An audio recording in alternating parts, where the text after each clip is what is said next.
Sono Lorenzo Catasta, la mia azienda si chiama Macondo, è un nome un po' strano, mi prendo abbastanza in giro ma non fa niente, è praticamente la mia trasposizione nella mia vita a quello che è successo al colonnello Aureliano Buendia nel romanzo di Gabriel Garcia Marquez.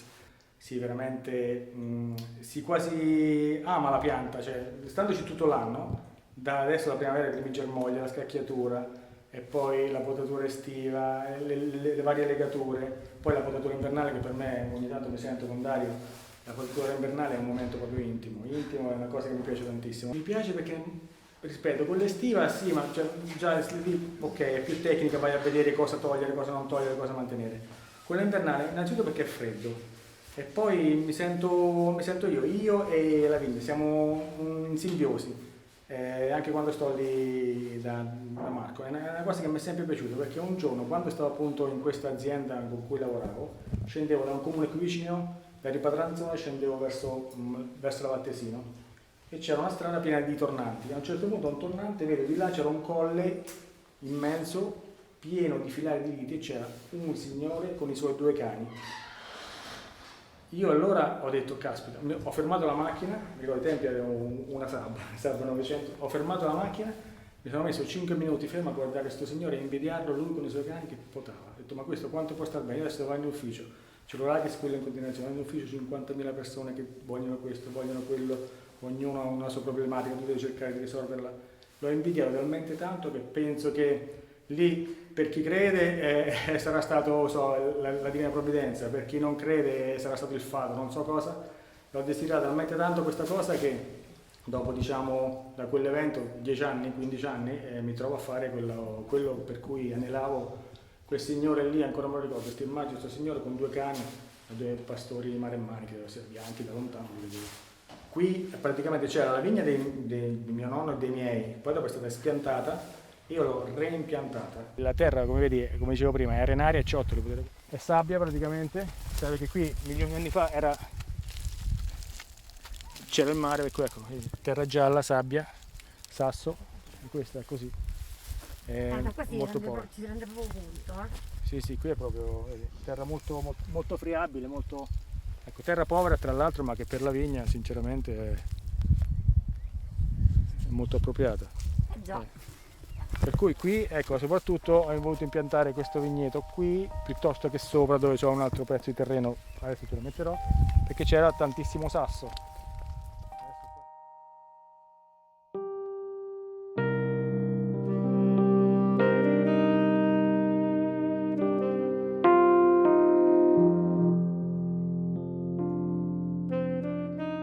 Vabbè.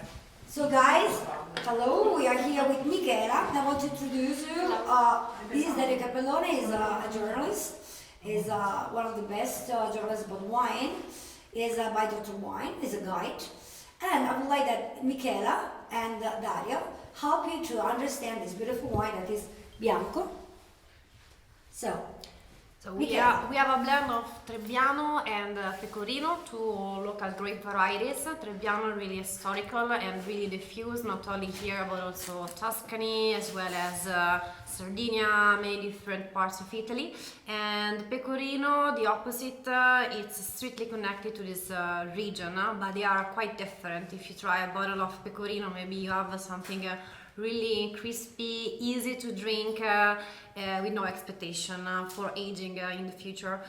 Meanwhile, Trebbiano is a full body wine and can be aged for sure. It usually gives full body wines, and according to you decide to vinify it, it can give different results. This one is a very deep version when, especially in youth, you can perceive the vinification process, which is a good use of wood, and I want to underline good because you can feel. No, I agree. You can feel the wood, but it doesn't overpower any part of the wine. You can recognize the acidity, you can feel Trebbiano. Maybe you have to scrub a little bit, not at the beginning, but for sure there is. And we feel also sea salt. especially on the palate. You have this beautiful aftertaste which has nothing to do with melted butter or vanilla bonbon, which usually gives badly done oaky wines, especially when whites. In this case, you have nothing of this, just this beautiful salivation given by presence of salt, actually sea salt, because we have seaside, I think, less than 10 kilometers far from here, and you can really feel it. Then you feel all the persistence as well is extremely long. The body as well, your mouth will be totally filled by this wine. There isn't any piece left behind. Okay. The particularity is that despite, again, you feel there is wood because of the softness. Usually Trebbiano is not so soft, can be more wild and rustic when it's not wooden aged. I was saying the incredible is that you don't have the perception of something sweet that usually wood release. It's more something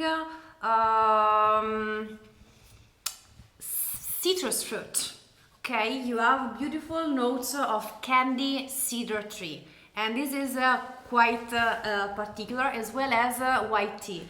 I remember when I was a little girl, I used to buy a perfume made of cider tree, and this wine reminds me this a lot. Because on one side you have this strong aromaticity of the citrus, and then you have this kind of balsamic air, which is nothing but the presence of the sea salt. Of course, guys, is a young wine. This is a wine you start to appreciate now, but maybe even more you can now use it to understand his anatomy. To appreciate it better, I would recommend you to wait at least. How long, more or less, Michela?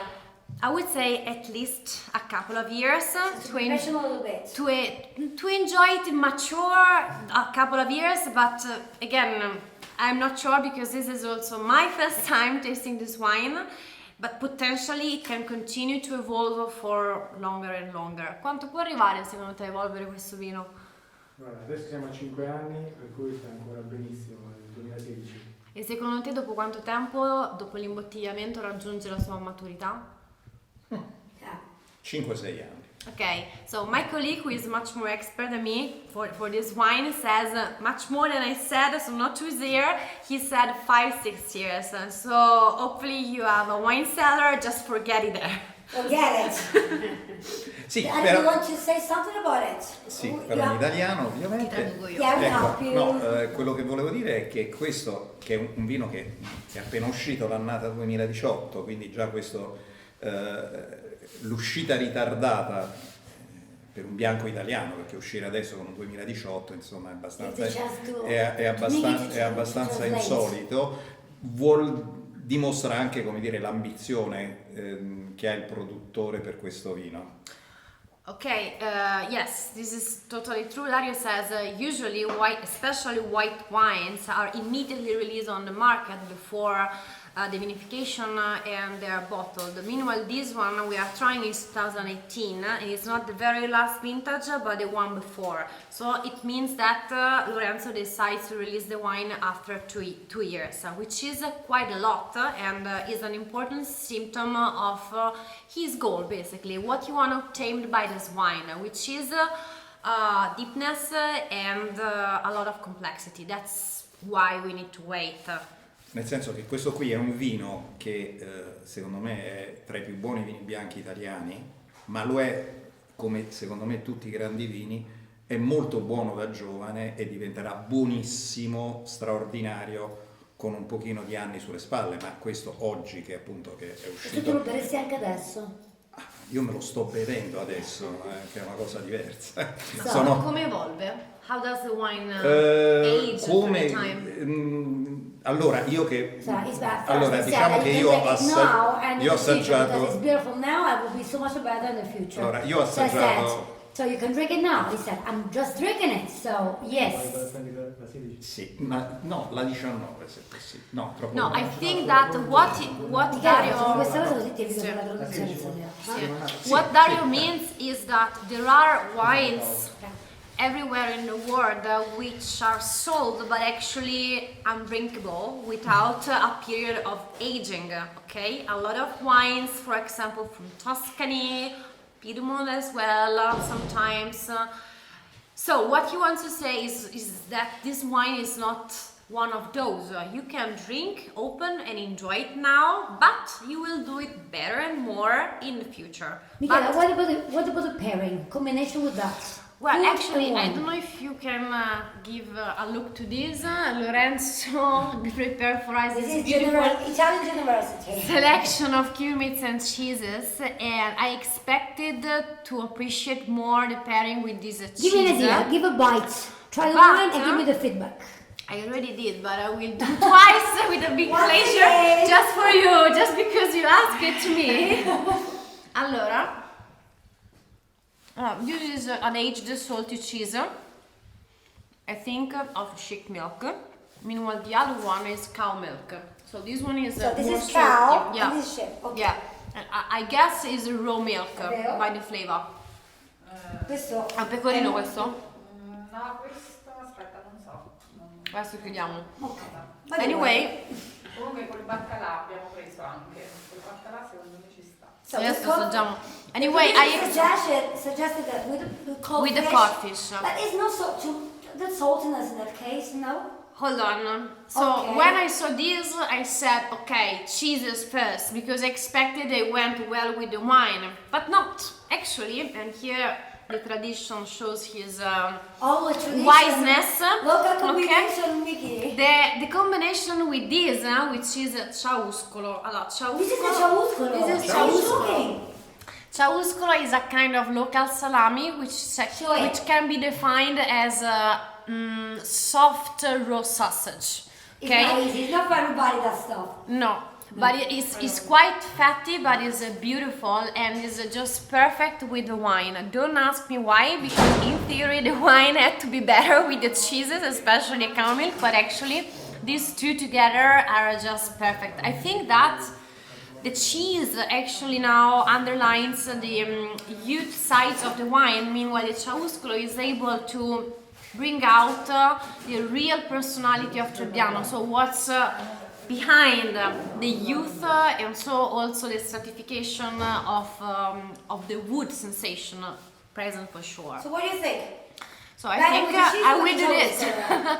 No, Give me- ciascun For sure. For sure It's a winner. is absolutely better. Yes. Give a bite.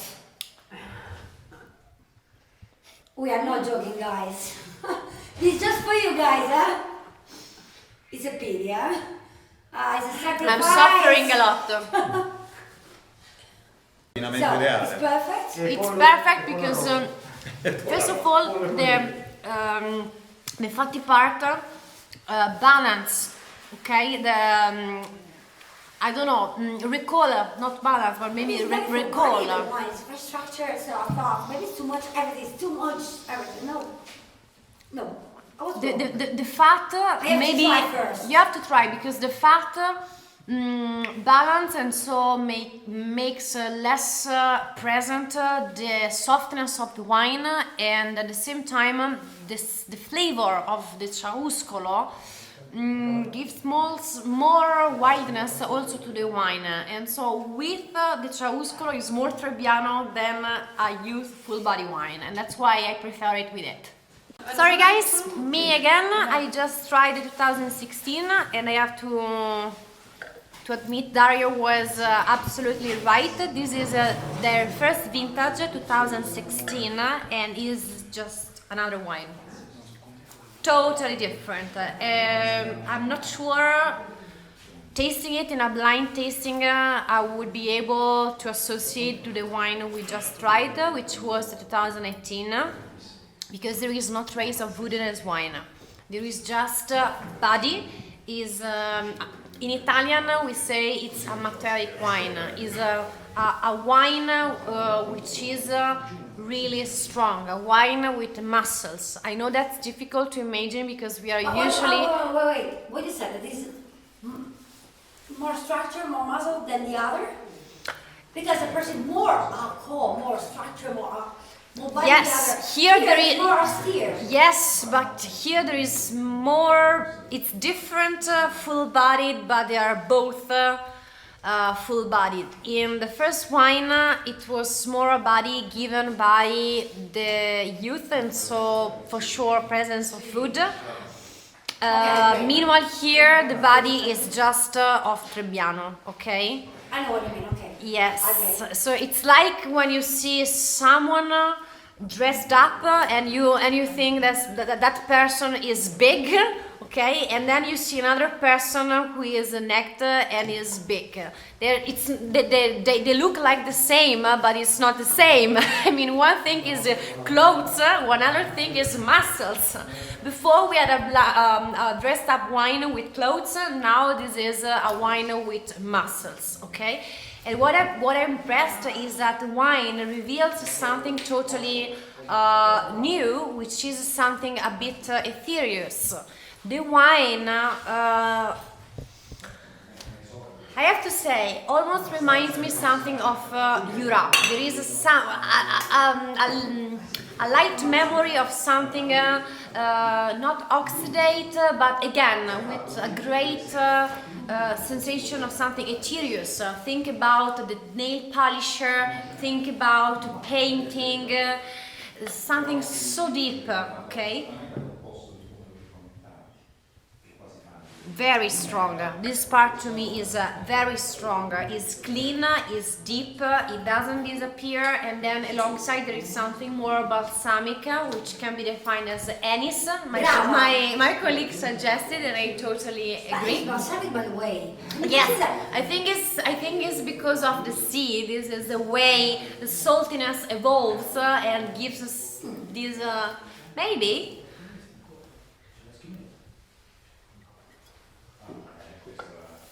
Do you agree about the codfish? Have you tried? Not yet. Give a bite.